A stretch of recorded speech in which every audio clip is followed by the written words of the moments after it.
이제 날씨가 봄을 지나 여름을 향하여 가고 있습니다. 주초에는 더웠고 오늘은 그 정도인지 그 정도까지는 아닌 것 같긴 하지만 어쨌든 참 더운 날씨입니다. 비가 왔다 안 왔다 해서 땀이 흐르는 걸로는 사실 주초보다 더 심한 것 같기도 합니다.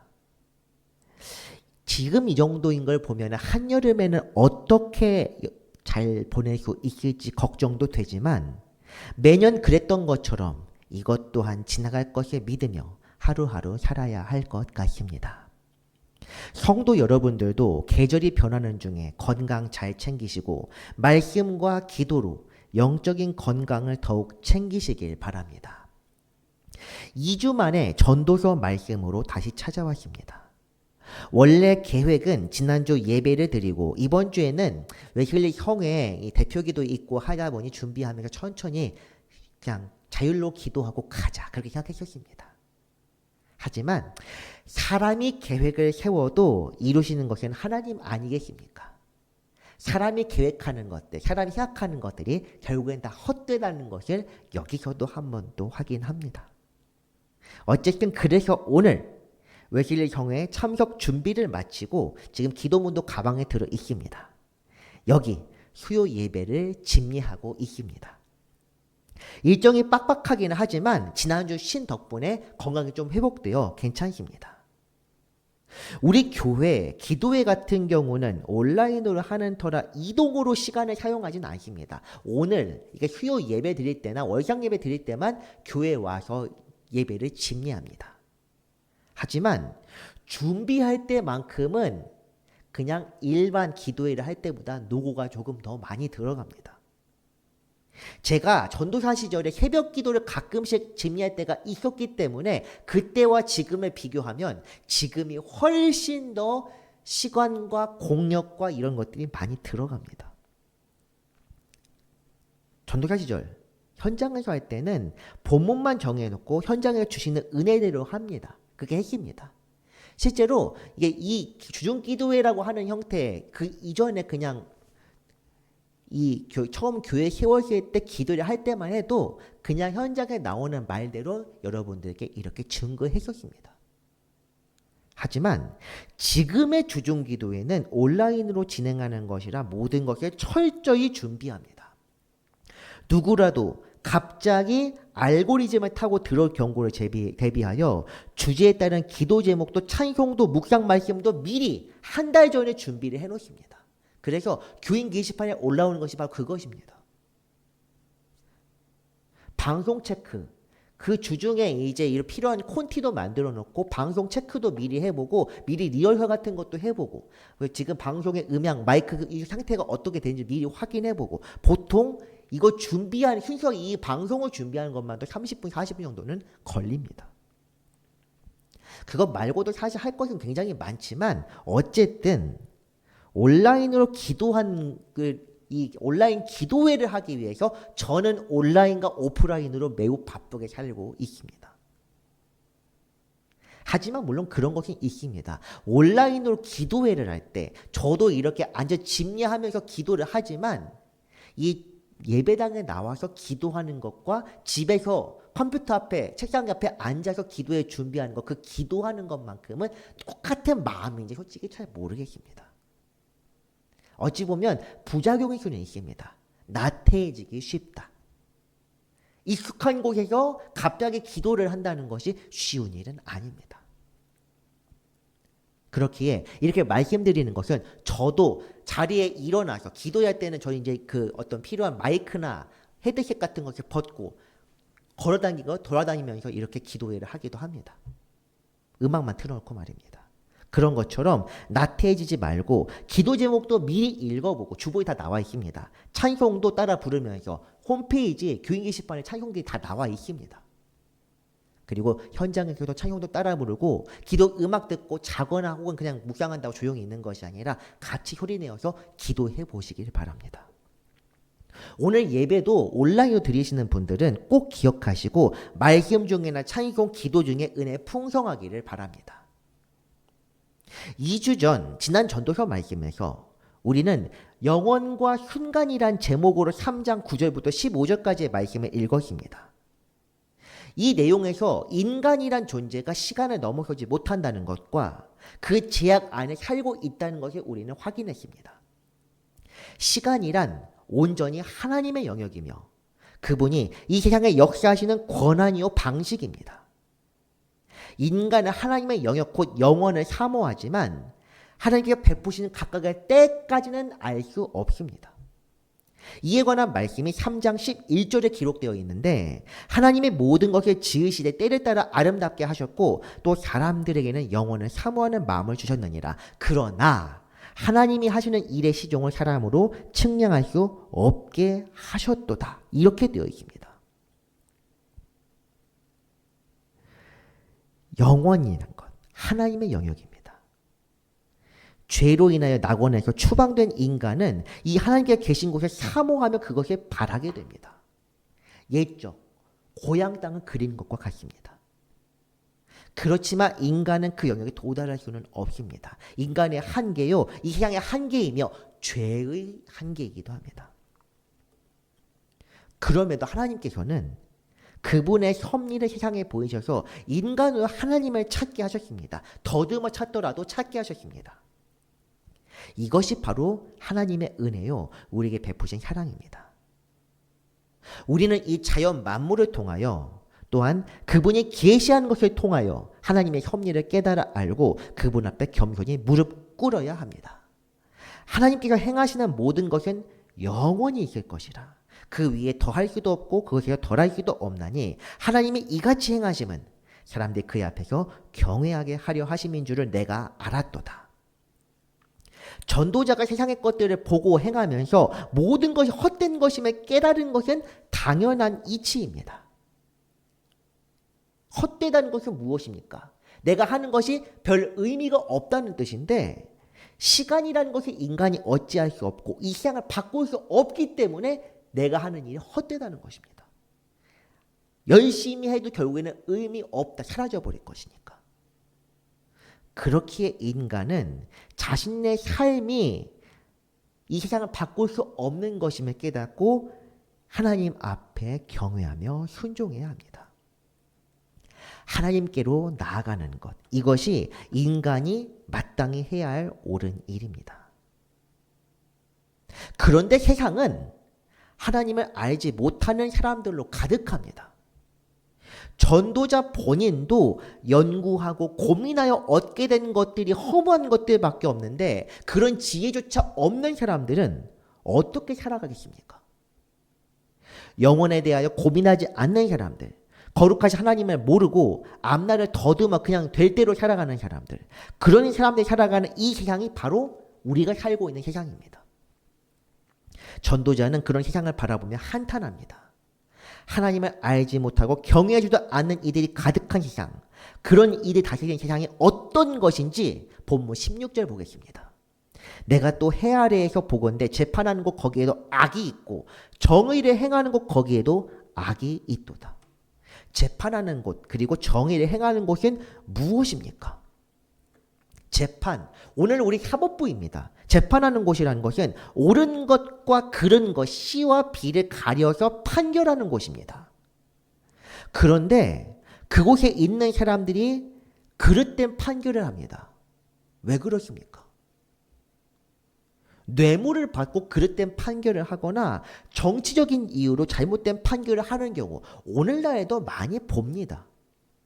법이라는 것이 법조문에 나와 있는 것, 하나님의 율법과는 달라서 해석하는 것에 따라서 이렇게 해석하기도 하고 저렇게 해석하기도 하고, 그렇게 할 경우에 공의가 바로 서겠습니까? 이 본문에서는 악이라고 나와 있지만 이 히브리어 르샤아는 정의와 반대되는 부정함을 뜻합니다. 정, 부정. 공정하지 못하고 치우쳐져 있으며 그릇 판단하고 행동하는 것, 그것이 바로 르사, 부정입니다. 주일에 읽고 있는 고린도전서 말씀에도 이 부정에 관한 내용이 있었습니다. 불의를 기뻐하지 아니하며, 그 불의라고는 무엇입니까? 우리 내면에 있는 것들을 다스려서 하나님 앞에서 성령이 복종하여 사랑을 이룬다고 하실 때 외부 세력과 부딪히게 되는데 그 부딪히는 외부 세력, 그것이 바로 불의, 헬라어로 아디키아입니다. 이것이 바로 부정한 것, 불의한 것, 불법 이런 것이 뜻하는 말입니다. 정의가 바로 서지 못하고 재판 사법부나 아니면은 정의가 있어야 할 곳, 정의를 행하는 곳, 입법부, 행정부 이런 곳들에서 정의가 사라져버리면 세상은 불법과 불의로 가득하게 됩니다. 결국 그곳에서 피해보는 사람들은 어떤 사람들입니까? 연약한 사람들, 스스로 보호받지 못하는 사람들이 될 것입니다. 누구든 그렇게 될 수 있습니다. 그런 것들을 보면 전도자는 비통함을 느끼면서도 앞서 자신이 깨달았던 것을 다시 한번 떠올립니다. 하나님의 영역, 곧 시간이 있다면 이 세상에서 어떻게 적용될 수 있을 것인가? 17절 말씀으로 이어집니다. 내가 내 마음속으로 이르기를 의인과 악인을 하나님이 심판하시니 이는 모든 소망하는 일과 모든 행사의 때가 있음이라 하였으며 지혜로운 사람이든 어리석은 사람이든 다 죽게 될 것이다. 2장에서 우리가 이미 보았습니다. 의인과 악인도 마찬가지입니다. 사실 지혜와 어리석은 이거 잠언서를 보면은 이 지혜라 곧 하나님을 경외하는 사람이고 어리석은 사람은 하나님을 모르는 사람입니다. 의인과 악인과 별 차이가 없습니다. 그들의 운명도 다를 바 없고 모든 것에는 마지막 때가 있기 마련입니다. 의인도 죽고 악인도 죽습니다. 목숨의 때뿐 아니라 그들이 취할 영광에도 그 때가 있다는 것. 이 17절 말씀입니다. 잠언은 이 비슷한 주제로 이렇게 말했습니다. 사람이 마음으로 자기의 길을 계획할지라도 그의 걸음을 인도하시니 이는 여호와시니라. 제가 말씀 시작할 때에 잠깐 이렇게 언급했던 말씀이기도 합니다. 사람이 바라는 것이 있다고 해도 그것이 이루어진다는 보장은 없습니다. 사실 세상의 구조 문제는 아닙니다. 개인의 역량 문제도 아닙니다. 개인의 역량을 돌리게 되면 네가 똑바로 하지 않았다, 노력하지 않아서 그렇다 이렇게 비난할 수 있으며 사회 구조 문제로 바라보면은 이 세상의 문제다. 심하면 혁명까지 나타나는 그런 이야기들이 되는데 둘 다 틀렸습니다. 하나님께서 그때 각각의 때를 주관하시기 때문입니다. 모든 것이 하나님의 주권 아래 그분께서 허용하시고 허락하시는 뜻에 따라 존재하는 것입니다. 악도 이 세상에서 허용되는 것, 하나님께서 허락하시는 차원에서 허용되는데 그 이유는 믿는 자들의 믿음을 보시기 위해서입니다. 그렇다면 하나님께서는 세상을 왜 지켜보시고 때로는 내버려두는 것처럼 보이게 하십니까? 시험이라고 하지만 참 이 말도 굉장히 듣기 괴로운 말입니다. 처음부터 정의와 공의로 모든 것을 판단하시고 모든 것들 다 주관하시는 것이 낫지 않겠습니까? 하지만 우리는 성경 사실 이 부분만 보는 것이 여러 부분 봤습니다. 그래서 모든 것들이 우리들을 향한 인내와 자비하심인 것을 알고 있습니다. 하나님께서는 우리를 향하여 길이 참으신 것처럼 또 이 세상을 향해서도 참으십니다. 전도자도 지난 시간 세상의 시간이 하나님께 달려있는 이유에 대해서 생각해 보았습니다. 그것이 하나님을 경외하며 그 앞에 우리 인간이 덧없는 존재임을 깨닫게 하려는 것임을 알고 고백했습니다. 나아가 인간이 설사 세상에서 권세가 있는 사람이라고 하더라도 불법과 불에 신경 쓰지 않고 자기 마음대로 할 수 있는 사람이라도 결국 하나님 앞에서는 아무런 의미가 없는 존재임을 깨닫게 하는 것. 그것이 그분의 목적임을 알렸습니다. 18절 말씀 보겠습니다. 내가 내 마음속으로 이르기를 인생들의 일에 대하여 하나님이 그들을 시험하시리니 그들이 자기가 짐승과 다름이 없는 줄 깨닫게 하려 하심이라 하였노라. 아멘. 짐승과 다름이 없다는 거 무슨 뜻입니까? 오늘 제목이 이렇습니다. 사람이나 짐승이나 똑같다. 똑같다까지 하면은 너무나도 도발적인 제목이 될 것 같아서 이 정도까지만 했습니다. 이 질문을 한번 먼저 던져보겠습니다. 사람과 짐승의 가장 큰 차이는 무엇입니까? 우리는 이 질문에 대한 대답이 이미 고대 그리스 철학자인 플라톤 때의 답변이 어느 정도 되었다는 것을 알고 있습니다. 제가 한번 그 답에 대해서 이 답을 한번 표시 말해 보겠습니다. 플라톤은 이렇게 말했습니다. 사람은 생각하는 동물이다. 이게 그리스 철학에서 정의, 어떤 것의 뜻을 밝히는 방법인데, 정의란 무엇이냐? 최근 류, 그러니까 그 어떤 존재의 상위 개념의 종류를 이야기하고 그 종차, 종간의 차이를 같이 겹붙이는 것이 바로 정의다. 생각하는 동물이라는 것은 인간은 동물에 속해 있지만 생각이라는 것을 통하여 다른 동물과 차이가 있다. 이렇게 말하는 것입니다. 사람의 동물의 차이, 플라톤은 생각, 곧 사유 능력에 있다고 이야기했습니다. 어떻게 생각하십니까? 그럴듯하지 않습니까? 이 말에 어느 정도 일리가 있습니다. 인간은 생각하고 판단하며 스스로 자기 삶을 개척할 수 있는 일명 자유로운 존재입니다. 저 들판을 뛰어놀고 있는 동물들이 훨씬 자유로워 보이지만 그들은 생각하지 않기 때문에 본능대로만 움직입니다. 그건 진정한 자유가 아닙니다. 생각하고 판단하는 능력이 없다 보니 본능대로 자연적이고 행동 패턴이 그 환경에 속한 환경에 따라서 결정되는 것입니다.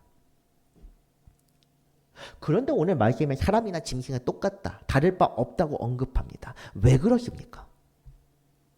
인간이 짐승과 다를 바 없음을 깨닫게 하고자 하나님께서 주시는 시험이란 무엇입니까? 그 시험이라는 것이 바로 우리가 앞서 보았던 내용들, 시간입니다. 인간 스스로 애쓰고 수고해도 그 때를 넘을 수는 없다는 것을 깨닫게 하시기 위하여 하나님께서는 이 세상에서도 그들에게 자유를 허락하셨습니다. 불순종한 순간 자유를 빼앗을 수도 있었지만 자유를 허용하신 이유는 이것을 통하여 우리가 깨닫고 주님 앞에 겸손하게 하기 위해서입니다. 설사 그들이 그 자유를 끝까지 그릇되게 사용한다고 하더라도 말입니다. 19절 보겠습니다. 인생이 당하는 일을 짐승도 당하나니 그들이 당하는 일이 일반이라. 다 동일한 호흡이 있어서 짐승이 죽음같이 사람도 죽으니 사람이 짐승보다 뛰어남이 없으면 모든 것이 헛됨이로다. 아이고. 사람이 짐승보다 뛰어난 것이 없다. 왜? 다 죽으니까. 이 말을 부정할 수 있는 사람이 있겠습니까? 죽음 앞에서는 의인과 악인이 똑같은 것처럼, 지혜로운 자, 어리석은 자, 권력자와 비천한 자가 똑같은 것처럼 사람과 짐승도 똑같습니다.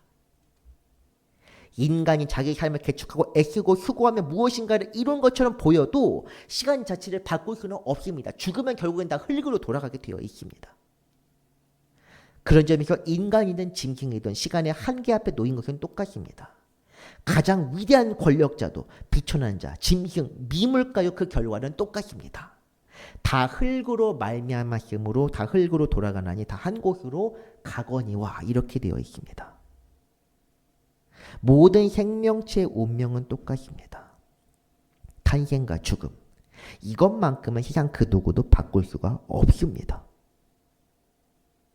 자신이 원하는 대로 무엇이든 할 수 있는 권력자라고 해도, 독재자라도, 비천한 삶을 살아가다 죽는 사람이라도, 자유 없이 본능대로 하는 짐승들도 그 시작과 끝은 똑같습니다. 우리가 살아가는 것이나 저기 벌레들이나 작은 동물이 하는 것과 차이가 없다는 것입니다. 그런 점에서 하나님께 베푸시는 시간만큼은 놀라울 만큼 공평합니다. 그런데도 사람들은 영원히 이 세상에 살아갈 것처럼 마음대로 살고 있습니다.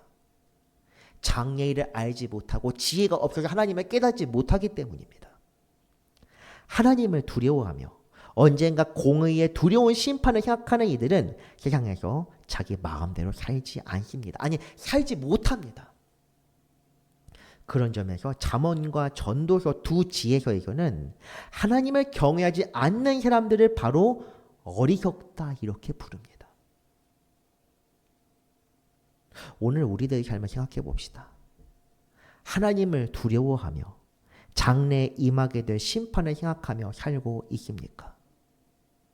만약 그렇다면 여러분 스스로를 향하여 질문해 보시길 바랍니다. 지금 심판대 앞에 선다면 여러분은 떳떳하십니까? 하나님 앞에서 핑계할 만한 이 말을 만들어 두셨습니까? 만약 그렇지 않다면 왜 그렇게 하지 못했습니까? 사실 하나님 앞에서 떳떳하다 말하는 사람들 혹은 하나님 앞에서 핑계할 말을 만들지 못했다 이런 사람들 다 똑같습니다. 하나님을 믿지 않는 것입니다. 믿음 없다. 믿음이 없다는 것이 무엇인지 우리는 생각해 봐야 합니다. 예수님께서는 공생의 기간 동안 제자들의 믿음 없음을 수없이 꾸짖으셨습니다. 예수님을 매일 보고 예수님과 함께 다니는데도 믿지 못한다고 말씀을 들었습니다. 왜 그렇습니까? 우리가 모르기 때문입니다. 지혜도 없고 부족하고 연약하고 우리는 다 믿음 없는 사람입니다. 단지 이것을 인정하고 우리 연약함을 주 앞에 아를 때에 우리가 짐승처럼 비천한 자임을 주 앞에 고할 때 용서함을 받는 것뿐입니다. 짐승과 인간의 차이 딱 이 정도입니다. 인간은 회개할 수 있습니다. 짐승은 자연스럽게 살기 때문에 죄란 개념이 없고 회개의 개념도 당연히 없습니다. 만약 세상에서 내 마음대로 살고 싶다면 하나님처럼 시간을 자기 마음대로 할 수 있으면 됩니다.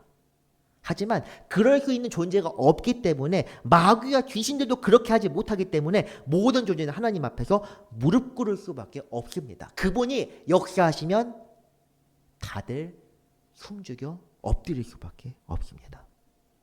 지극히 당연한 말입니다.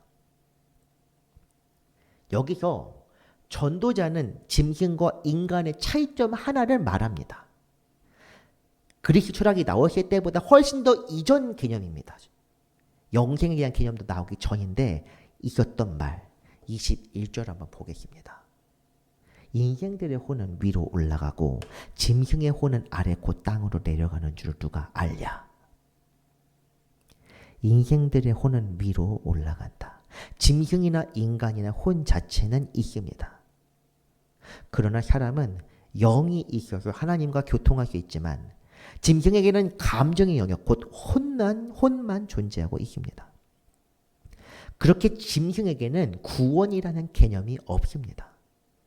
오직 사람만이 영을 지닌 사람들만이 심판을 받고 구원받거나 혹은 영벌을 받아 지옥에 떨어질 뿐입니다. 짐승에게 왜 이렇게 하였느냐 물을 수 없습니다. 사자나 호랑이 같은 육식동물 앞에서 풀을 먹지 않고 왜 다른 동물을 해치며 폭력을 사용하느냐 이렇게 꾸짖을 사람이 있겠습니까?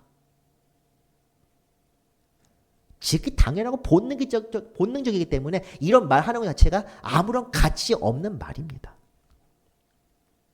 제가 지난주 목회자들 의견을 묻는 설문조사 이걸 제가 매주 받아보는데 이런 문항을 본 적이 있습니다. 반려동물의 장례 예배를 집례하는 문제를 어떻게 생각하십니까? 보고 숨이 턱 막혔습니다. 우리 지방회에는 장례 지도자 자격증이 있는 목사님이 계십니다. 그래서 이런 문제에 대해서 어느 정도는 알고 있었지만 이렇게 공론하여 설문까지 나오게 될 줄은 몰랐습니다. 분명히 말씀드리지만 이제 사람의 장례식에도 목사와 같은 종교인이 집례할 수 없습니다. 입관, 장례 안 됩니다. 법이 그렇습니다. 이제는 장례 지도사 같은 그런 자격증이 있는 사람들이 입관, 장례 같은 그런 의식을 할 수 있습니다. 그러면 우리는 뭘 할 수 있냐? 가서 조문하고 위로할 수 있습니다. 우리 교회도 입관과 장례 예배 드리지 않습니다. 왜 그러냐? 법이 그렇기 때문입니다. 위로와 조문 형태로 예식은 하겠지만 사실 이것을 예배로 드려야 하는 것도 솔직히 저는 반대하는 입장입니다. 예배는 하나님의 영광을 받으셔야지 사람이 주인공이 될 수 없다고 생각하기 때문입니다. 어쨌든 그것은 지금 이 시간의 주제가 아니기 때문에 나중에 이 정도만 얘기하고 사람들의 죽음에도 이러하는데 반려동물까지 여기까지만 이야기하면 될 것 같습니다. 하지만 헛된 소망을 품는 분들을 위해서 한마디만 더 하겠습니다. 여러분의 사후에 반려동물 만날 일은 없습니다. 오늘의 본문이 증거하고 있습니다. 애초에 오늘 제목이나 본문에서 사람과 짐승을 동류로 보는 것은 그들의 운명을 바꿀 수 없기 때문에 그렇습니다. 시간을 바꿀 수 없고 결국 모두 죽기 마련이기에 그런 것이지 인간과 짐승 자체가 똑같을 수는 없습니다. 짐승을 향하여 이렇게 살아라 저렇게 살아라 할 수 없습니다. 그런데 사람은 이렇게 살아라 저렇게 살아라 가르쳐서 올바르게 살도록 해야 합니다. 방치하면 안 됩니다. 동물처럼 그냥 대소변만 가리면 되겠지 이렇게 생각하면 안 됩니다. 그런데 요즘 세상은 거꾸로 돌아가고 있습니다. 개나 고양이를 향한 훈육 프로그램이 공중파에서 버젓이 나오고 있습니다. 반대로 사람에 대해서는 아무리 잘 가르쳐도 부족한데 심지어 인권이라는 명목하에 마땅히 해야 할 것들도 넘어가 버리곤 합니다. 이것은 잘못되었다, 이것은 옳다 이야기해 줘야 되는데 이제는 그것은 그만두고 시험 보는 거, 운동하는 것도 못하게 막고 있습니다. 인권 때문에, 그놈의 인권. 그리스도인들은 인권을 생각하면 안 됩니다. 오직 하나님의 뜻만을 받아서 살아야 합니다. 그걸 위해서 인권, 자기의 인권점은 포기할 줄 알아야 합니다. 그것이 바로 기독교입니다. 내가 소중하다. 내가 소중한 만큼 남도 소중하다. 사실은 이 말도 잘못됐습니다. 하나님이 소중하시고 하나님의 뜻 안에서 우리를 사랑하는 것입니다. 하나님께서 원치 않은 방향으로 우리가 무조건 이웃을 사랑하면 된다 이런 식으로 해서 우리가 하나님의 뜻을 거스른다면 우리는 지옥행입니다. 분명히 아셔야 합니다. 저는 강력한 훈육, 폭력을 사용하라 이런 거는 제가 찬성하는 것은 아닙니다. 물론 저도 폭력 아래서 자라났던 세대이긴 하지만은 그 정말 필요해서는 어떤 차원에서 극단적인 그런 충격요법도 필요하다는 것을 인정하지만 감정대로 폭력을 가할 수 있기 때문에 이것은 철저하게 제한적으로만 이루어져야 한다. 그렇게 생각하는 입장입니다. 자녀들을 그냥 방치해서는 안 됩니다. 사람을 때리는 것이 폭력과 학대가 아닙니다. 방치하는 것이 폭력이요 학대입니다. 주님의 말씀을 가르쳐서 어릴 적부터 바르게 살아가도록 해야 합니다. 저 같은 경우도 저나 형이나 저희 이제 형제인데 어렸을 때부터 집에서 예배를 드렸고 부모님께서 잘 가르쳐 주셨기 때문에 지금 그래도 하나님의 이름 부르면서 이렇게 살고 있다고 생각합니다. 저희도 사실은 부족한 것이 많지만 그렇게라도 하지 않았다면 정말 어떻게 타협하고 또 어떻게 어긋나실지 장담하지 못합니다. 그리고 이것도 기억해야 합니다. 사람은 자기에게 착하게 대해주는 사람에게 감사하지 않습니다. 제대로 가르쳐서 제대로 살게 해주는 사람에게 감사합니다. 이것을 기억합시다. 그래서 사실 전도자는 죽음의 문제 앞에 봉착한 인간들을 향하여 권합니다. 2장 말미에서 나온 주제 다시 한번 여기서 언급되는데 22절 보겠습니다. 본문 마지막 절입니다. 그러므로 나는 사람이 자기 일에 즐거워하는 것보다 더 나은 것이 없음을 보았나니 이는 그것이 그의 몫이기 때문이라. 아, 그의 뒤에 일어날 일이 무엇인지를 보게 하려고 그를 도로 데리고 올 자가 누구이랴. 자기 일에 즐거워한다는 것, 결국 자기 일에 보람을 느끼거나 휴고의 대가를 누리는 것이 가장 좋다는 것입니다. 현세를 살아가며 지금을 사는 사람에게 이 이상의 큰 복은 없습니다. 특히 뒷부분의 내용을 주목할 필요가 있는데 이것을 한번 세 번역 다시 한번 보겠습니다. 그리하여 나는 사람에게는 자기가 하는 일에서 보람을 느끼는 것보다 더 좋은 것은 없다는 것을 알았다. 그것은 곧 그가 받은 몫이기 때문이다. 사람이 죽은 다음에 그에게 일어날 일들을 누가 그를 데리고 다니며 보여주겠는가? 삶은 한 번뿐이므로 살 동안 즐겁게 살며 보람을 느끼는 것이 가장 좋다는 뜻입니다. 죽으면 모든 것이 끝납니다. 영생과 영원이라는 개념을 우리가 오해해서는 안 되는데 영생이라는 건 우리의 모습 있는 그대로 천국이라는 다른 곳에 들어가는 것이 아닙니다. 전능하신 하나님의 시간에 우리가 맞춰지는 것입니다. 지금 이 언젠가 멸하게 될 이 몸이 아니라 영원한 불멸의 존재가 되어서 하나님의 그 시간에 우리를 맞추는 것입니다. 그러므로 영원한 시간 동안 하나님과 함께 살기 합당하지 않는 자들이 걸러지는 것, 채와 같이 걸려지는 것, 그것이 바로 심판인 셈입니다. 우리의 삶을 정의해보면 이렇습니다. 우리의 영은 영원히 삽니다. 하나님을 믿고 그 아들 예수 그리스도의 십자가를 믿으며 성령 안에서 살아간다면 우리의 영은 하나님을 볼 것이며 그분의 나라에 합당한 자가 됩니다. 그런데 우리의 육체는 한 번 죽게 되면 끝납니다. 육의 죽음을 거스를 사람이 없으며 모든 사람은 죽음 이후 하나님의 때에 부활하여 심판을 받습니다. 그분의 때에 합당한 사람은 생명의 부활로, 합당하지 않은 사람은 사망의 부활로 나아가게 될 것입니다. 구약만의 가치관이 아닙니다. 신약에서도 이 부활과 심판에 대해서 이렇게 기록하면 우리가 봤던 히브리서 말씀입니다. 한 번 죽는 것이 사람에게 정해진 것이 그 외에는 심판이 있다.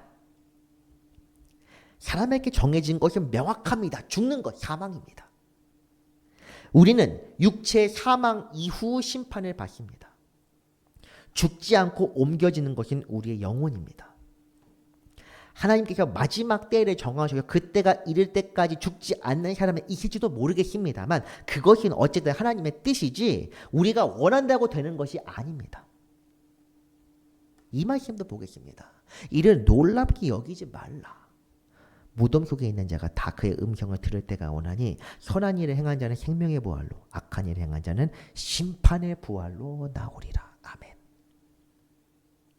하나님의 아들이 나팔 소리와 함께 오실 때 그 죽은 자들이 그분의 음성을 듣고 살아날 것이라는 기록이 마지막 때에 관한 내용입니다. 이 요한복음 말씀에 나와 있지만 고린도전서 15장에도 나와 있습니다. 우리가 앞으로 보게 될 것 같습니다. 그것도. 모든 이들은 다 부활합니다. 그러나 하나님을 믿지 않는 이들은 심판을 이겨내지 못합니다. 이것이 곧 영의 사망입니다. 그러나 우리 주님 안에 거하는 사람은 심판을 이기고 주님과 함께 서게 되는데 이 부활이 곧 생명의 부활입니다.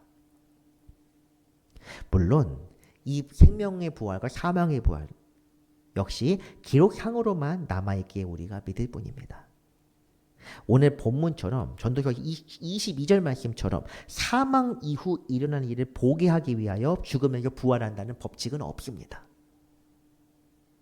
그러므로 우리의 삶은 이 현세뿐이며 현세가 끝날 때 우리의 삶에 따라 심판을 받게 됩니다. 전도서의 말씀은 우리의 삶이 한정적이라는 것을 드러내면서 이 시간을 주관하시는 분이 계심을 알고 겸손하라는 교훈을 담고 있습니다. 이에 더하여 우리 스스로의 삶에 만족하면서 주어진 삶에 최선을 다하고 헛된 것들에 만족하지 않을 것을 권합니다. 그러나 오늘 말씀에서 나온 것처럼 하나님을 따르지 않는 이들의 악으로 인하여 세상은 언제나 악이 창궐하고 포악이 들끓습니다. 그런 헛된 세상을 바라보며 전도자는 탄식합니다. 차라리 나지 않았으면 좋았을 것을. 주님께서도 가룟 유다를 하신 이 말씀 2주 뒤 다음 시간에 알아보도록 하겠습니다. 말씀을 정리합니다. 세상에서는 마땅히 공평과 정의가 있어야 할 곳조차 악과 불의가 가득합니다. 이것을 하나님을 알지 못하고 그분의 때를 깨닫지 못하는 이들이 많기 때문입니다. 그러나 하나님의 뜻에 따라 이런 악한 권력자들도 언젠가 죽어 흙으로 돌아가게 되며 그가 행한 것들도 헛된 것이 되고 맙니다. 따라서 우리는 하나님의 뜻을 깨달아 알고 그분 앞에 겸손히 살아가며 영원을 사모해야 합니다. 그분의 뜻을 깨달아 알고 순종할 때 우리는 세상을 넘어 영원, 곧 하나님이 계신 곳으로 들어갈 수 있습니다. 오늘 하루도 주님과 함께하며 거룩한 길로 나가는 성도 되시기를 바랍니다. 기도하겠습니다. 이 세상과 오는 세상을 영원히 다스리시는 주 하나님 아버지, 아버지의 영화로우심과 크신 섭리를 찬양하며 감사드립니다. 우리의 삶을 이끄시고 도우시며 우리를 영원한 길로 인도하여 주옵소서. 이 세상은 악으로 가득하오나 아버지 뜻을 구하며 살아가는 이들을 기억하여 주시고 붙들어 주옵소서. 거룩하신 아버지의 뜻에 따라 공의를 베푸시오며 이를 통하여 모든 이들이 아버지 앞에 겸손하게 하여 주옵소서. 우리가 세상의 악에 동조하거나 영향받지 않고 주와 동행하도록 우리를 이끌어 주옵소서. 거룩하신 주 예수 그리스도의 이름으로 기도합니다.